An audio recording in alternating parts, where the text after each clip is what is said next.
Bom, boa noite a todos. Estamos esperando aqui o doutor Danilo. Vamos conectar com ele aqui para a gente começar a live.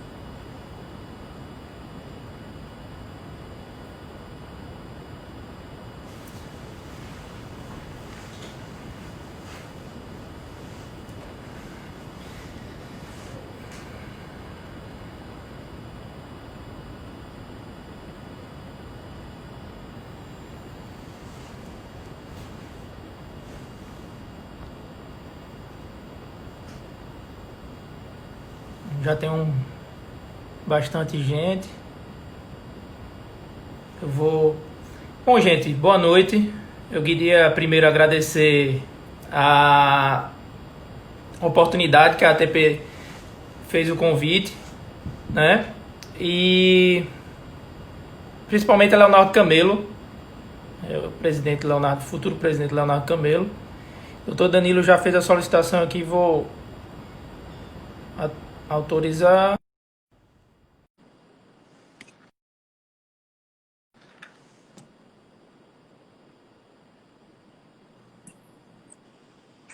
Doutor Danilo, Olá, gente. Boa noite a todos. Prazer enorme estar aqui com me vocês. escuta, me escuta Escuto, tudo bem? ótimo. Ótimo. Eu estava dando boa noite aqui para o pessoal, fazendo a introdução. Hoje aqui a gente trouxe o doutor Danilo, que é juiz do trabalho do TRT na Bahia, mestre, professor, e vai falar aqui um pouco para a gente de subordinação potencial. Né? Esse assunto, essa questão da subordinação hoje em dia, principalmente aí com essas novas formas de trabalho, toda a modificação que o mercado e que a sociedade produtiva vem acarretando aí no trabalho, né, nas formas de trabalho. O conceito de subordinação, acredito que é a parte mais importante do direito do trabalho, e esse tema é muito importante e traz para a gente, né, muito interesse. Eu estou aqui ansioso para ouvir o que o doutor Danilo tem a dizer, né?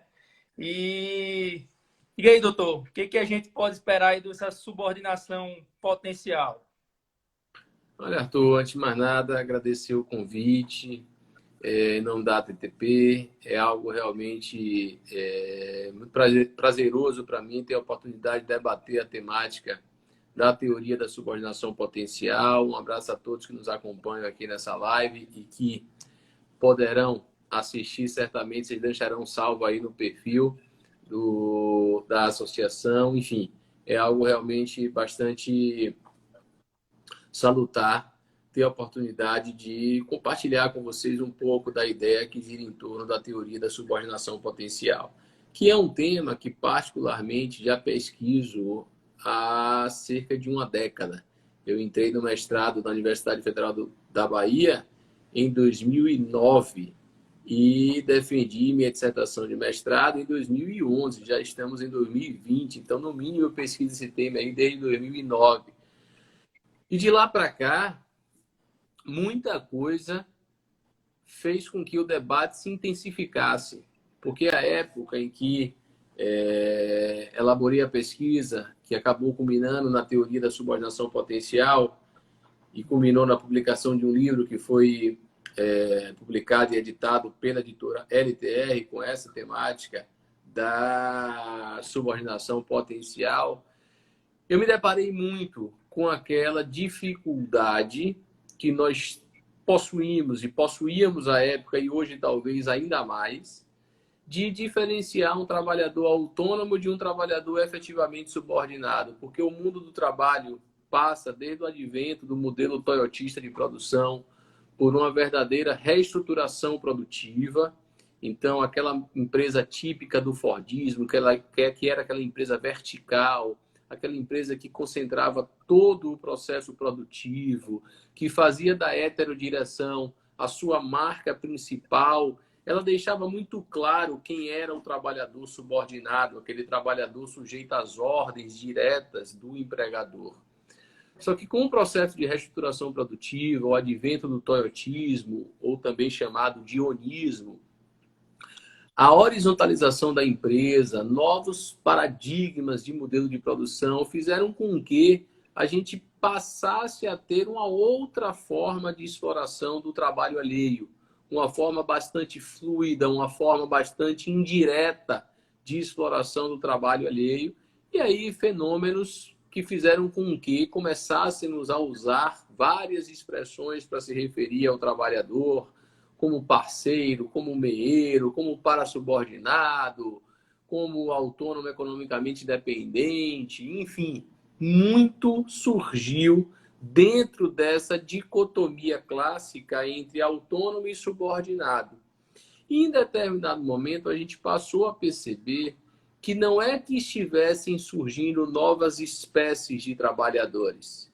O que havia apenas era uma mudança natural do mundo do trabalho em face da reestruturação produtiva que demandava uma reformulação da definição de subordinação jurídica. E alguns conceitos surgem nessa linha de pensamento. Eu posso exemplificar aqui a subordinação objetiva do Arion Sayão Romita, a subordinação estrutural do ministro Maurício Coutinho Delgado, a subordinação integrativa da colega Lorena Vasconcelos Porto.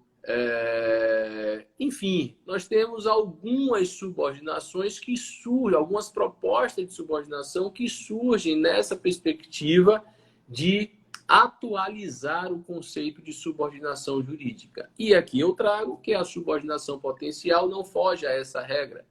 O que se busca com a teoria da subordinação potencial é trazer o conceito da subordinação jurídica para o momento contemporâneo em termos de mundo do trabalho.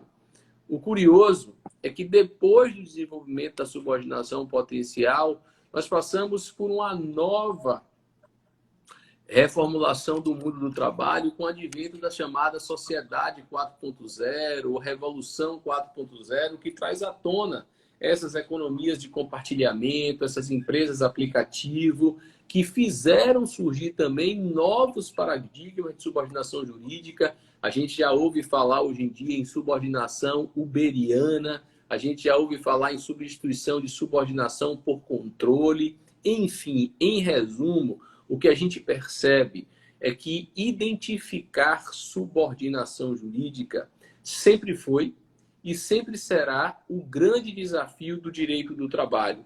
Porque a subordinação jurídica é realmente a pedra angular do direito do trabalho, é aquilo que faz com que se identifique a relação de emprego em um contexto de várias formas de relação de trabalho. Se o mundo do trabalho é dinâmico, se as relações de trabalho se alteram, se a tecnologia interfere na forma de prestação e exploração do trabalho alheio, é fundamental que o direito acompanhe essa evolução. E o direito só vai acompanhar essa evolução na medida em que nós, todos nós, intérpretes do direito, tivermos a capacidade de atribuir o sentido e o alcance a um determinado instituto, no nosso caso, subordinação jurídica, que seja capaz de aproximar esse instituto da realidade social. O nosso grande desafio, enquanto intérpretes do direito, é atribuir o sentido e o alcance a um determinado texto normativo que seja capaz de aproximar esse texto da realidade social. O que significa dizer que qualquer definição de subordinação jurídica no contexto atual tem que estar alinhada a todas essas perspectivas de mudanças substanciais no mundo do trabalho, desde o advento do toyotismo e agora, mais recentemente, com a figura do capitalismo 4.0, com a figura das empresas aplicativo, com a figura das economias compartilhadas ou de compartilhamento.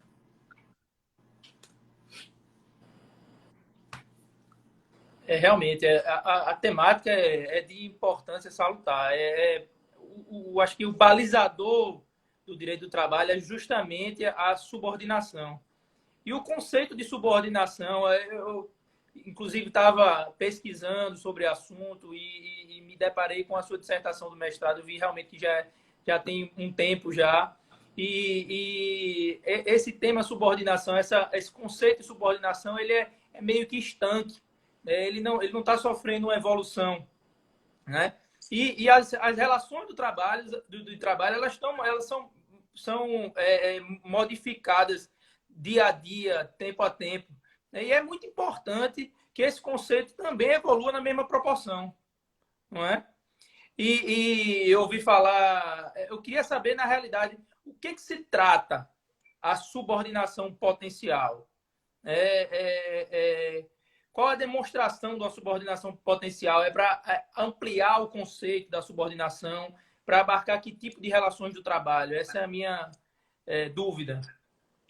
Quando eu parto da ideia da subordinação potencial, eu parto de um paradigma específico, que é o seguinte: há várias formas de prestação de serviços. A dicotomia clássica entre autonomia e subordinação é pautada historicamente no recebimento de ordens diretas do empregado em relação ao empregador. Então, é como se chegássemos numa audiência trabalhista e o juiz perguntasse ao empregado: você recebia ordens de quem? Perguntasse ao empregado, não, perguntasse ao reclamante: você recebia ordem de quem? Se o reclamante vier a responder: não tinha ninguém que me dava ordens, não. Muito provavelmente haverá um elemento sedutor que nos fará encerrar aquela instrução. Pronto, não preciso de mais nada. Ele já disse que não recebia ordens, instrução encerrada, confissão real, autos conclusos para julgamento, julgue improcedentes as pretensões. Isso é sedutor, porque isso é um diálogo com a noção clássica de subordinação jurídica. Só que esse fenômeno de reestruturação produtiva criou um sem número de relações de trabalho que não são pautadas nessas ordens diretas do empregador perante o empregado. Existem várias formas, desde o advento do toyotismo, de exercer subordinação sobre o trabalhador mediante outros elementos, que não ordens diretas. A partir dessa premissa, eu parto para uma segunda premissa, que é o seguinte: o que faz de alguém efetivamente autônomo no âmbito do sistema capitalista de produção é o fato desse alguém ser proprietário dos meios de produção, capital e trabalho. Então, se eu sou proprietário dos meios de produção, capital e trabalho, eu tenho dentro da minha ótica uma autonomia enquanto trabalhador. De outro modo, se eu tenho apenas a minha força de trabalho colocada no mercado de trabalho em troca de um preço, eu não sou proprietário dos meios de produção, então eu não sou capital, eu sou trabalho. A gente tem essa dicotomia definida no âmbito do sistema capitalista de produção, e o sistema capitalista de produção é construído com base sólida na relação capital e trabalho. Então, se eu tenho apenas a minha força de trabalho que eu coloco no mercado em troca de um preço, eu coloco esse trabalho à disposição de alguém que é detentor dos meios de produção. Eu, trabalhador, presto serviços para alguém que é proprietário dos meios de produção. Como esse alguém é proprietário dos meios de produção, esse alguém pode ser uma pessoa física, pode ser uma pessoa jurídica, tem potencialmente o direito de dirigir a minha atividade. Aí eu chego no poder diretivo, ou naquilo que a gente conhece como poder diretivo. O poder diretivo daquele que é proprietário dos meios de produção, ele é potencial. Ou seja, o proprietário dos meios de produção tem potencialmente o direito de dirigir e controlar o trabalho alheio. Agora, se o proprietário dos meios de produção vai fazer isso ou não, e em que intensidade ele fará isso, isso depende apenas da sua forma de produção, da sua forma de exploração da atividade econômica. Há empresas do tipo fordista que precisam exercer de maneira intensa esse poder diretivo. E a gente encontra empresas dessa natureza a cada canto. O fordismo não acabou, ele apenas não é mais hegemônico. Mas existem empresas tipicamente fordistas. Você chega numa loja de fast food e ali você vê trabalhadores tipicamente dentro do modelo fordista, com farda, com crachá, submetido a todo um padrão de heterodireção. Então, essa empresa, ela tem o seu modelo de produção pautado no exercício da subordinação intensa. Mas há outras empresas que repensaram sua forma de produzir e chegaram à conclusão de que ela não precisa dar ordens ao trabalhador. Ela não precisa sequer ter contato físico com o trabalhador. Ela não precisa sequer ter contato semanal com o trabalhador.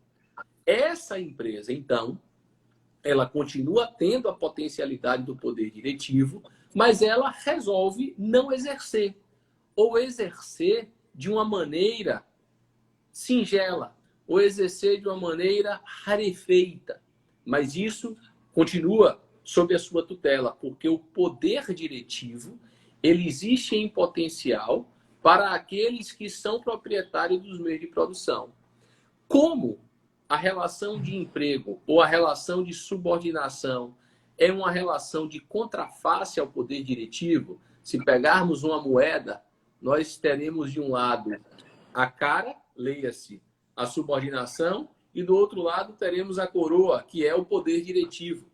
Então, há algo que é efetivamente contraface um do outro. Então, nós temos o poder diretivo de um lado e nós temos a subordinação do outro. O que eu quero dizer, então, é se o proprietário dos meios de produção possui potencialmente a prerrogativa de dirigir o trabalho alheio, isso quer dizer que, do outro lado, o trabalhador é potencialmente subordinado. Aí alguém poderia me indagar. Ora, Danilo, então, todo mundo vai ser subordinado? Pontuo que não. Há um elemento importante a ser destacado disso. Dentro da definição de subordinação jurídica, eu trago um elemento objetivo para a subordinação jurídica potencial, que é o proprietário dos meios de produção, que é o trabalhador, receber menos de 50% do resultado econômico do trabalho prestado. Então, para que se encaixe no conceito de subordinação jurídica, o trabalhador tem que receber menos de 50% do resultado econômico do trabalho prestado.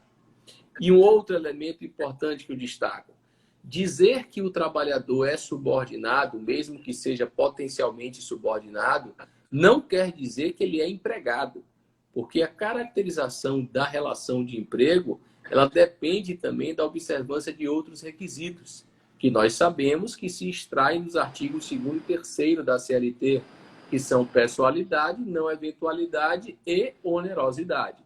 Então, ao dizer que alguém é potencialmente subordinado, eu não estou dizendo que esse alguém é empregado.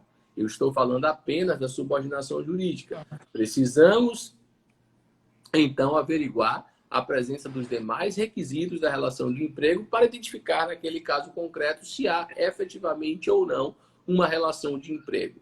Em resumo, a proposta da subordinação potencial, ela busca quebrar um paradigma, que é o paradigma que associa subordinação a ordens diretas, subordinação a exercício direto do poder diretivo. Pode ser que o trabalhador não receba ordens diretas, mas mesmo assim que ele seja subordinado. Tudo depende da análise do caso concreto. Eu acredito que de lá, desde a da dissertação até agora, a gente já teve, inclusive, avanço com a introdução de subordinação, diga-se, virtual, né, com a introdução do artigo 6º lá que fala em meios telemáticos e virtuais, que equiparam-se à subordinação direta, não é? Mas, além disso, esse pressuposto objetivo que o senhor colocou de 50% do trabalho, eu fiquei pensando, não seria necessário, portanto, uma alteração legislativa para que a subordinação potencial viesse a ser aplicada dentro do contexto jurídico, dentro das leis, viesse a ser aplicada efetivamente? Olha, Arthur, me parece que não. Eu abordo isso no livro, inclusive. Porque a minha visão do direito é uma visão que faz com que o conceito de norma jurídica não se confunda com o conceito de texto. Norma jurídica é o resultado de um texto interpretado. Ou seja, norma jurídica depende de um binômio texto mais interpretação. Se a gente abrir o artigo 3º da CLT, a gente não vai encontrar sequer a expressão subordinação. A expressão que estará lá será dependência. Ora, como é que dependência virou subordinação? Dependência virou subordinação a partir de um processo interpretativo, que caminhou pela dependência econômica, dependência técnica, dependência social, até chegar à subordinação jurídica. Então, é esse mesmo processo interpretativo que pode fazer com que dependência se torne subordinação potencial. E é um elemento importante aqui também, independentemente de alteração legislativa, já respondendo mais diretamente a sua pergunta, é apenas um processo interpretativo de um conceito jurídico indeterminado que é, diga-se de passagem, dependência. Sequer é subordinação. Mas há um outro elemento interessante que eu preciso chamar a atenção aqui com vocês também, que é o seguinte. Dentro da proposta que trago da subordinação potencial, eu trago isso, inclusive, de maneira bastante honesta no livro, ao dizer o seguinte: essa proposta de subordinação potencial, ela é residual. O que é que eu quero dizer com isso? Pode ser que você nem se preocupe com ela. Em que sentido? Imaginemos que você esteja identificando um trabalhador e perceba que esse trabalhador recebia ordens diretas de alguém, de um superior hierárquico.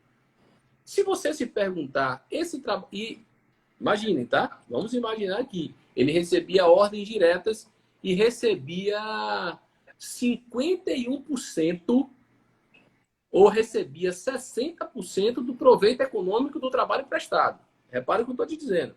Ele recebia ordens diretas, mas recebia 60% do resultado econômico do trabalho prestado. Pelo critério da subordinação potencial, ele não seria subordinado. Por quê? Porque ele recebe 60% do proveito econômico do trabalho prestado. Mas pelo primeiro critério de subordinação, que é a subordinação jurídica clássica, ele é empregado, porque ele recebia ordens diretas. Então, a minha proposta de subordinação potencial, ela não exclui as propostas anteriores de subordinação. Eu apenas busco trazer uma concepção de que a subordinação jurídica ela tem várias dimensões. E nessas dimensões, a gente não pode parar na primeira. Ou seja, se eu investigar a subordinação jurídica clássica em um trabalhador e não encontrar a subordinação jurídica clássica, foi o início da nossa live. Quando eu brinquei aqui que no instrução processual você pergunta para um trabalhador, você recebia a ordem de alguém? Ele dizia não. Aí você fazia o quê? Instrução encerrada, autos conclusos para julgamento. Não, a gente não pode mais fazer isso. Quando ele diz que não recebia a ordem de ninguém, a conclusão que eu posso chegar, a conclusão que você pode chegar, é que ele não era subordinado classicamente. Mas ele poderia ser subordinado de outra maneira. Subordinado de forma objetiva, subordinado de forma estrutural, subordinado de forma integrativa e subordinado de forma potencial. Então, a gente vai buscar a subordinação potencial como mais uma dimensão da subordinação jurídica, porque a definição e o conceito de subordinação jurídica não admite mais apenas e tão somente a sua dimensão clássica. Exatamente. Quanto mais se fala sobre esse assunto, quanto mais se debate nesse assunto, mais me vem com clareza essa ideia de que se o direito do trabalho permanecer com esse conceito de subordinação estanque, clássico, né, nesse modelo que foi pensado para um modelo produtivo que hoje em dia já não é majoritário, né, a tendência é que o direito do trabalho ele não seja mais aplicável também. Não é? Porque o modelo de produção vai alterando, o conceito também deve ser flexível. E muito importante, o senhor chamou a atenção com relação à questão do texto jurídico. O texto jurídico sequer traz a palavra subordinação, não é? Eu acredito, eu concordo com a afirmação de que não se deveria realmente, não seria necessária a alteração legislativa para se trabalhar a evolução de um conceito jurídico, né? Agora, eu estava escutando e estava, quando eu fui pesquisar sobre o assunto, eu tinha ouvido falar na subordinação estrutural, né? E aí eu queria que o senhor me dissesse se esse conceito de subordinação potencial não seria muito parecido com o conceito de subordinação estrutural, né? Que o ministro Maurício Godinho introduziu há certo tempo, que me parece muito com o conceito de uma subordinação ao meio produtivo, né? A estrutura organizacional da empresa. Não seria muito parecido? É algo similar? Tem alguma diferença? A proposta da subordinação estrutural, ela foi construída dentro de um contexto mais específico relacionado à terceirização. E, inclusive, é de se reconhecer que a gente precisa fazer uma nova reflexão sobre a subordinação estrutural, porque a partir do momento em que a lei e o Supremo Tribunal Federal reconhecem a possibilidade da terceirização da atividade fim, isso acaba trazendo fortes impactos na própria construção doutrinária da subordinação estrutural, mas ela tem um foco mais específico na parte da terceirização.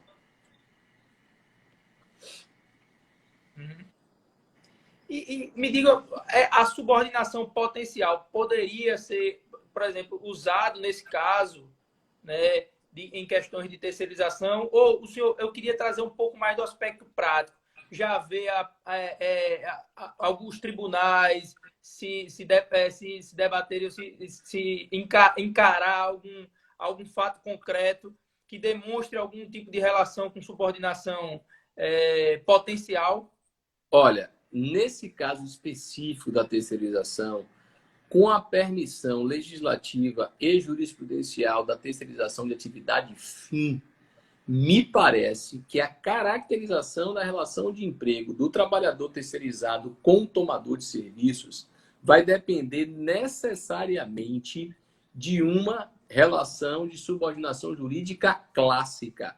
Ou seja, vai depender da comprovação de que o trabalhador terceirizado estava, de fato, recebendo ordens diretas do tomador de serviços.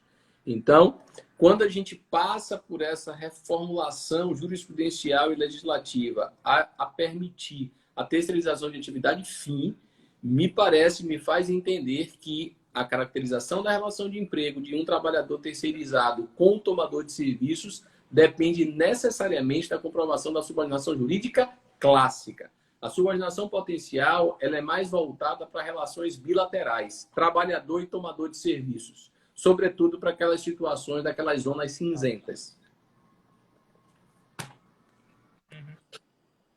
Então, mas, por exemplo, eu estive pensando, um autônomo, um representante comercial exclusivo, né, o que tem um único contrato, ou ainda mais um trabalhador...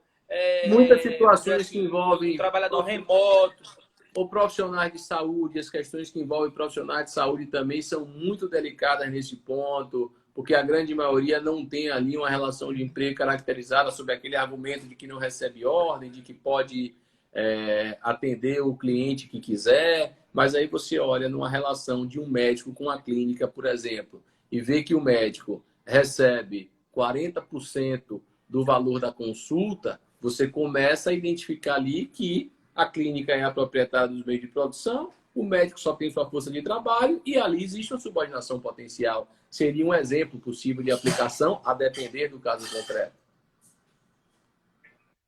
Uhum. Uma última pergunta que eu teria seria se de lá para cá, desde o início da formulação da teoria, da tese, já houve análise de tribunal que analisa a questão da subordinação potencial? Olha, eu nunca vi expressamente numa decisão, mas assim, é um tema que, sem sombra de dúvidas. E aí eu falo da subordinação da reformulação do conceito de subordinação em geral, tá certo? Ou seja, a gente vê muito acompanhar essa análise holística da subordinação. Já tive situações de colegas, advogados, inclusive, que citaram que na sustentação oral, o voto do relator foi no sentido da subordinação potencial, coisas do gênero. Mas, e nesse ponto eu sou bastante tranquilo, não tenho nenhum apego à expressão em si, subordinação potencial. A minha grande intenção ali foi propor o debate, foi propor a reflexão, foi permitir que a gente continuasse pensando sobre subordinação jurídica, porque a gente não poderia realmente, não pode resumir subordinação jurídica a recebimento de ordens. Eu acho que essa é a grande mensagem da subordinação potencial. Tem uma pergunta aqui que se relaciona com esses trabalhadores de aplicativo. Talvez seja uma questão que poderia, eu acho, bem próxima do conceito, não? Mas tem um grande desafio aí, porque esses trabalhadores aplicativos, geralmente, eles recebem um percentual elevado daquele valor da corrida ali. Eu não estou dizendo aqui que esses trabalhadores não são subordinados, não é isso. Eu estou dizendo apenas que pode ser que, quando a gente analise o tema sob a ótica da subordinação potencial, a gente não identifique subordinação. Mas ele pode ser subordinado, e há quem entenda isso, pela noção clássica de subordinação até mesmo. Porque há quem entenda que o algoritmo, ou seja, da forma que é trazido ali o controle da atividade, acaba subordinando de maneira clássica aquele motorista aplicativo que não tem como escolher o preço, não tem uma efetiva liberdade na condução do seu trabalho.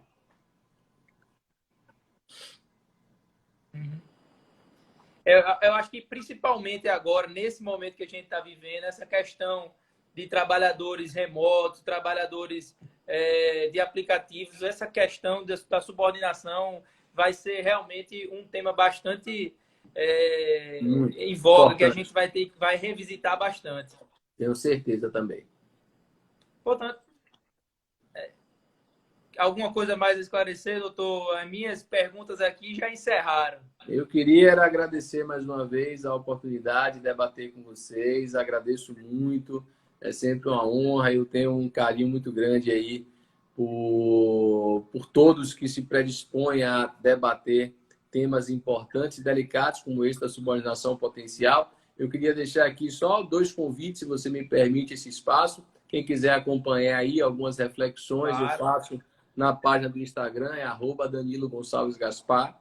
Receberei aí todos com o maior prazer. E queria convidar todos para um evento que faremos no sábado, que ocorrerá das 8h45 até por volta das 16h30.